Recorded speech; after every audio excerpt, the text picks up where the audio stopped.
So everyone, আজকে বাড়িতে বানাবো লাউ চিংড়ি। আর আমি দেখো এখানে নারকোলটাকে করে নিয়েছি। তো নারকোল তো মানে অনেকগুলোই ছিল, তো আমাদের বাড়িতে নারকোল গাছ আছে। তো সেই জন্য আমি এখানে দেশের বাড়ি থেকে তো অনেক নারকোলই ছিল। এবার এখানে তো আমি দুটো নারকোল নিয়ে এসেছি এখানে, তারপরে এখানে করে নিলাম। দেখো নারকোলগুলো করেছি। নারকোল আমি খুব তাড়াতাড়ি স্পিডে করতে পারি। আর ওপরে একটুখানি নারকোল ছড়িয়ে, দেখো সব তরকারিতে নারকোল বেশ ওপর থেকে ছড়িয়ে দিলে বেশ একটু খেতে ভালোই লাগে। তো সেই জন্যই নারকোল চিংড়ি এখানে করা হয়েছিল। আর তারপরে এখানে দেখো করে নিলাম। আর কেমন ভাবে করেছিলাম সেটা আমি ভিডিও করতে পারিনি, তো এটা আমি বেশ ভিডিও ছিল আমার গ্যালারিতে সেভ ছিল, তো আমি তোমাদের সাথে শেয়ার করে দিলাম। আর যারা এখন আমার ইউটিউব চ্যানেলটাকে সাবস্ক্রাইব করে দাও তারা প্লিজ গিয়ে একটু সাবস্ক্রাইব করে দিয়েছো।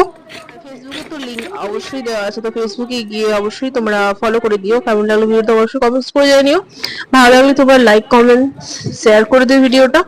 আর অনেক কিছু ভিডিও রেসিপি আসবে, রান্নার রেসিপি আসবে অনেক কিছুই।